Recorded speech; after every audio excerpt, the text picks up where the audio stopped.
আল্লাহ পাক রব্বুল আলামিনের এমন একটা নাম আছে, এই নামটা ধরে আল্লাহ পাক রব্বুল আলামিনকে ডাকতে দেরি আল্লাহ পাক রব্বুল আলামিন সেকেন্ডের মধ্যে সাহায্য করতে দেরি করবে না।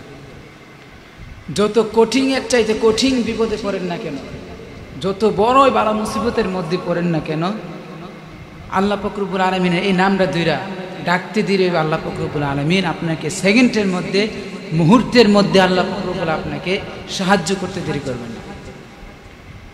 একবার বিশ্বনবী মুহাম্মদ রাসূলুল্লাহ সাল্লাল্লাহু আলাইহি ওয়াসাল্লাম যায়েদ ইবনে হারিস রাদিয়াল্লাহু তাআলা আনহুকে ডাক দিয়ে বলতেছেন, হে যায়েদ, মক্কার কাফেরদের অত্যাচার বড় বেড়ে গেছে। আমার আশঙ্কা হয় কখন জানি তোমার উপর এই কাফের বেঈমান মুশরিকদের, এই কাফেরদের অত্যাচার তোমার উপর শুরু হয়ে যায়।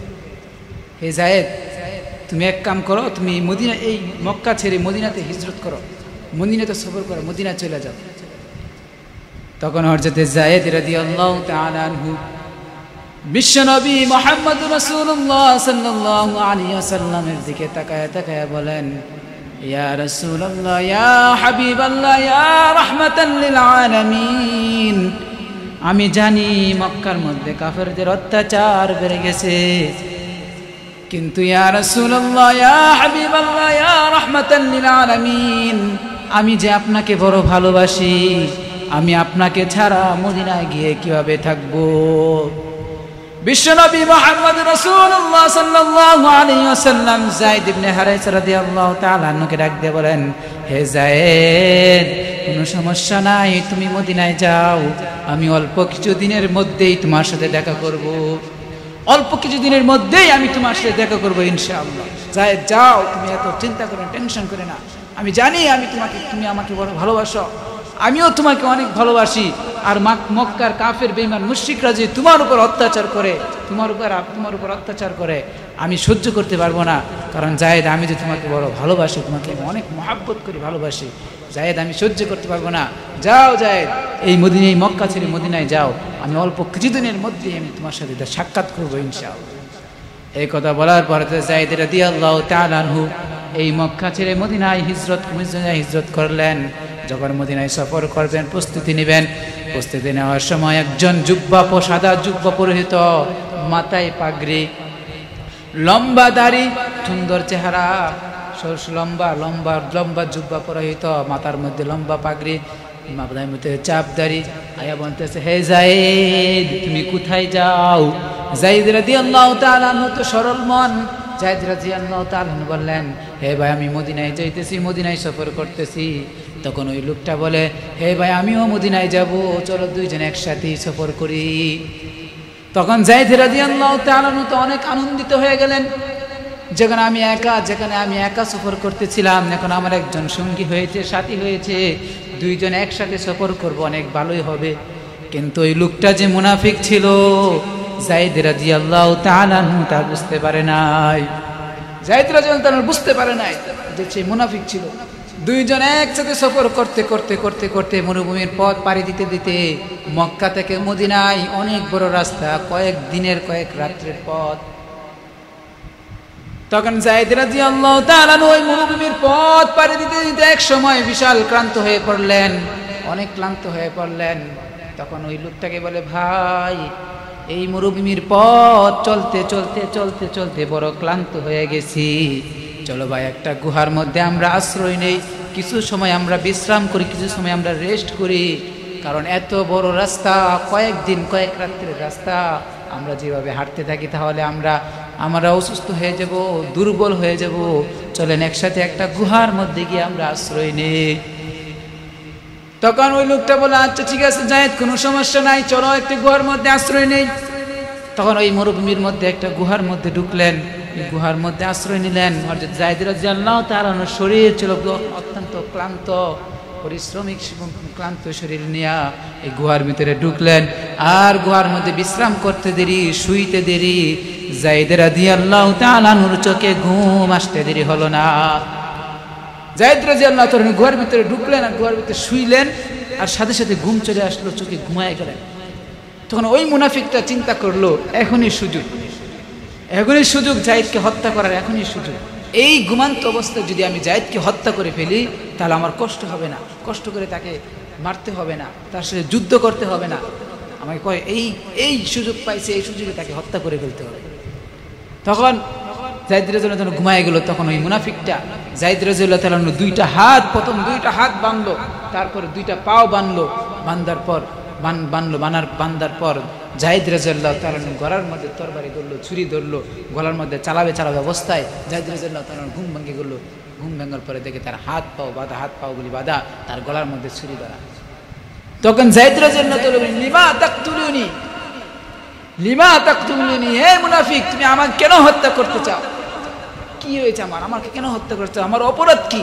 তখন ওই মুনাফিকটা বলে, হে যায়েদ, তোমার কোনো অপরাধ নাই, তুমি কোনো অপরাধ করো নাই, তোমার কোনো অপরাধ নাই, তোমার অপরাধ একটাই, তুমি বিশ্বনবী মুহাম্মদুর রাসূলুল্লাহ সাল্লাল্লাহু আলাইহি ওয়াসাল্লামের সাহাবী।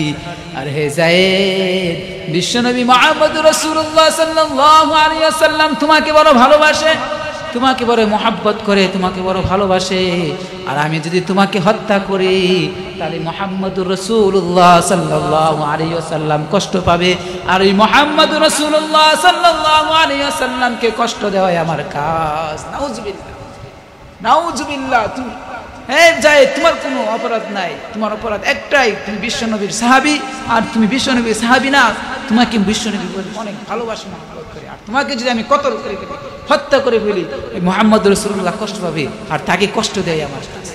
নাউজুবিল্লাহ। তখন যায়েদ রাদিয়াল্লাহু তাআলা নিরুপায়, তার হাত দুইটা বাঁধা, পাও দুইটা বাঁধা। তখন যায়েদ রাদিয়াল্লাহু তাআলা আসমানের দিকে তাকাইয়া আল্লাহ পাক রব্বুল আলামিনকে একটা নাম ধরে ডাক দিয়েছিলেন। আল্লাহ পাক রব্বুল আলামিনকে ডাক দিতে দেরি আল্লাহ পাক রব্বুল আলামিন মুহূর্তের মধ্যে যায়েদ রাদিয়াল্লাহু তাআলা কে সাহায্য করতে দেরি করলেন না। সুবহানাল্লাহ।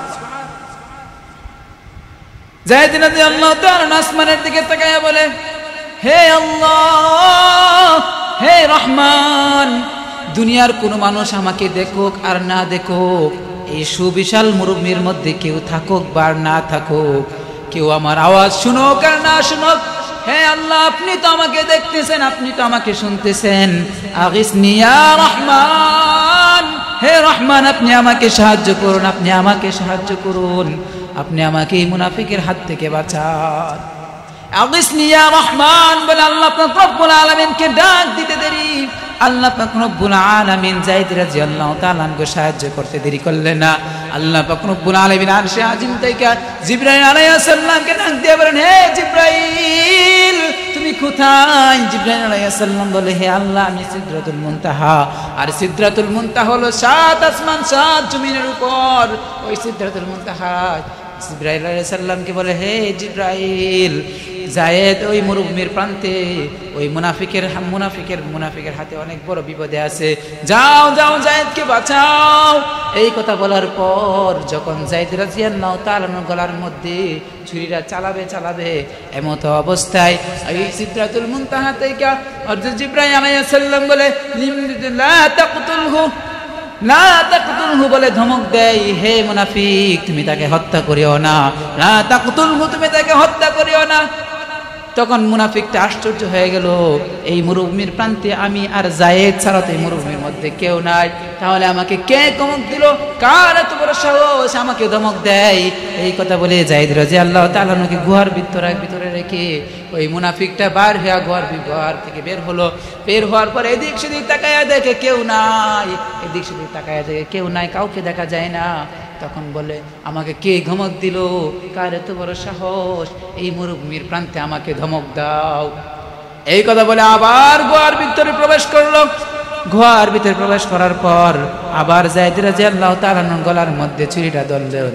আবার চালাবে অবস্থায় চাগুরি চালিয়ে দিবে এমন অবস্থায় আবার যায়েদ রাদিয়াল্লাহু তাআলা আল্লাহ পাক রব্বুল আলামিনকে ডাক দেয়, আগিসনি ইয়া রহমান, হে রহমান, আপনি আমাকে সাহায্য করুন। এই দুনিয়ার এই মরুভূমির প্রান্তে সুবিশাল মরুভূমির মধ্যে আমাকে কেউ দেখুক আর না দেখুক, হে আল্লাহ, আপনি তো আমাকে দেখতেছেন, আপনি তো আমাকে শুনতেছেন, হে আল্লাহ, এই মরুভূমির প্রান্তে আমাকে সাহায্য করার মতো কেউ থাকুক আর না থাকুক, হে আল্লাহ আপনি তো আছেন, হে আল্লাহ আপনি আমাকে মুনাফিকের হাত থেকে বাঁচান, আগিসনি ইয়া রহমান, হে রহমান আপনি আমাকে রক্ষা করুন।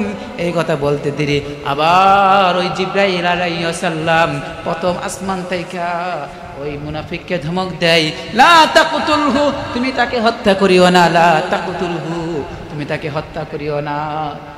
তখন মুনাফিকটা আশ্চর্য হয়ে গেল, কি ব্যাপারে, বিশাল মুরব্বীর মধ্যে তো কেউ নাই, কিন্তু আমাকে কে ধমক দিল? এই কথা বলে আবার গুহা থেকে বের হলো।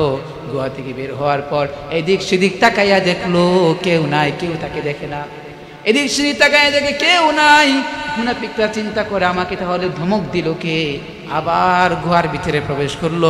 আবার যায়েদ রাদিয়াল্লাহু তাআলা আনহুকে হত্যা করার জন্য প্রস্তুত হয়ে গেল। আবার যায়েদ রাদিয়াল্লাহু তাআলা আনহু গলার মধ্যে ছুরিটা ধরলো।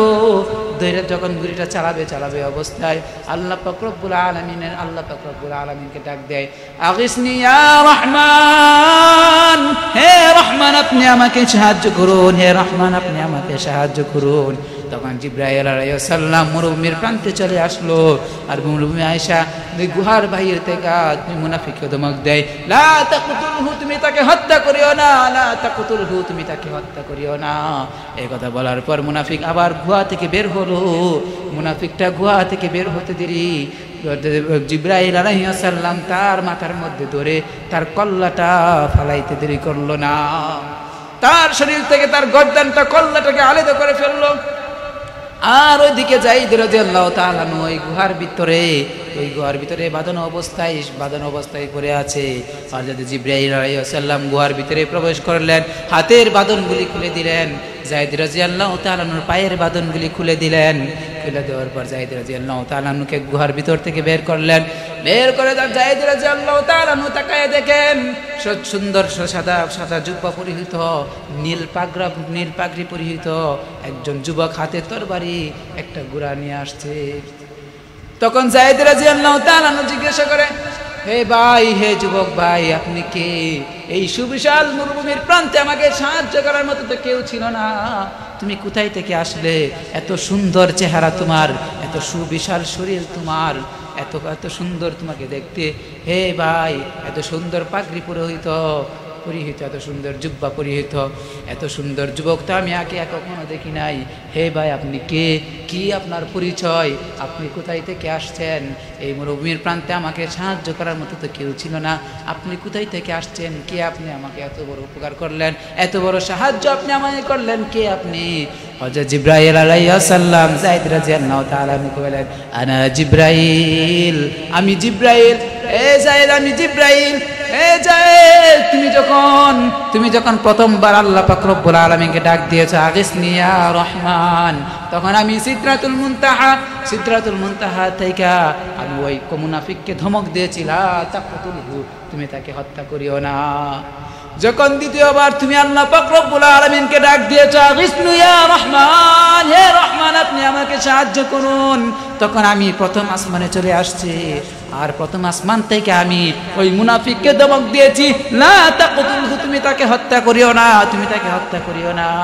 আবার যখন তুমি দ্বিতীয়বার যখন তুমি ডাক দিয়েছো, আগিসনি ইয়া রহমান, হে রহমান আপনি আমাকে সাহায্য করুন, তখন আমি এই মরুভূমির প্রান্তে চলে আসছি। আর ওই মুনাফিকের দেহ থেকে তার কল্লাটা আলাদা করে ফেলেছি। সুবহানাল্লাহ, আল্লাহু আকবার। আল্লাহ পাক রব্বুল আলামিন কত মহান, কত দয়াবান।